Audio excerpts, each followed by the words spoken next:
Hi guys, welcome back to the Bog Kitchen. Today we are going to try to make a Scotch Bonnet hot sauce. It's going to be a mango hot sauce, Caribbean style. We picked up the Scotch Bonnets from, I believe it was Ebert's. I'll leave a link to the video above and in the description.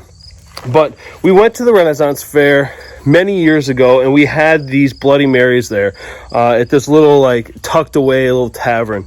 And it was probably the best Bloody Mary we've ever had. They added all these different ingredients to a tomato, a tomato juice base, and it was absolutely outstanding. And for years, we've been trying to recreate it to no success. So one of the things that they had was a Jamaican style Scotch Bonnet hot sauce that they had ordered from Jamaica, and that's what they use. So our attempt is to grow our own Scotch Bonnets, which we've done, and try to make our own hot sauce to add that, to see if we can get it a step closer to that Bloody Mary mix that we've had there.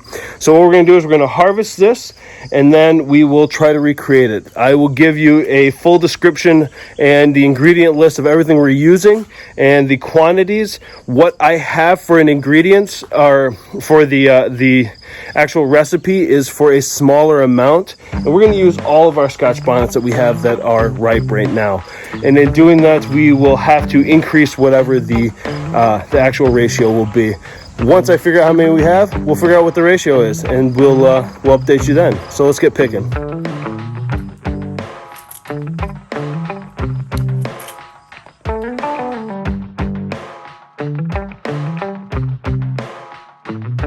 Alright guys, we've got about 22 peppers, so let's go see what we can do with this.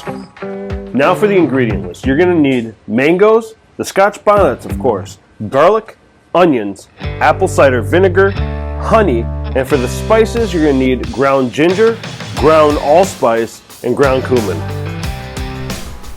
Now the Scotch Bonnet on the Scoville unit has a range of about 100 to 350,000 Scoville units, and it's in the same range as about a Habanero.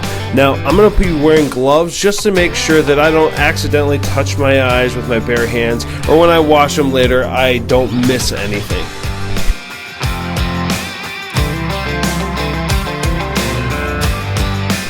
Now we're going to do a rough chop of these and then put them in the blender and start working on the rest of our ingredients. Next is about 15 cloves of garlic. We're just going to do a rough chop and let the blender do most of the work.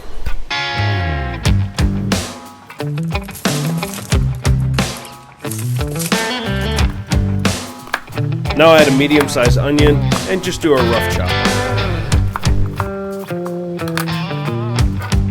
Next up we have 3 mangoes. We're going to peel them and give them a rough chop.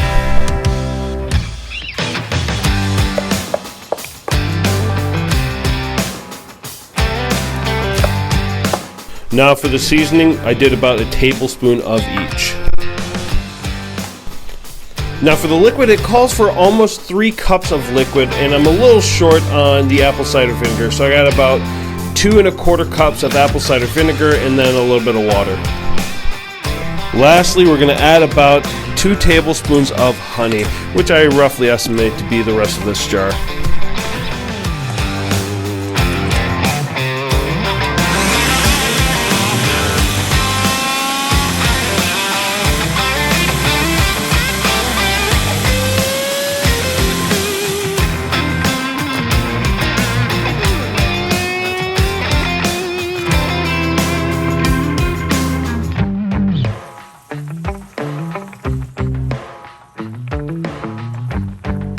There it is, it's all done. It's now just gotta cool. But let's give it a taste, see how it turned out.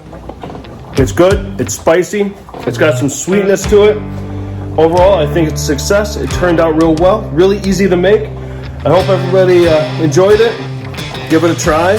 Thanks for watching, guys. We'll see you soon.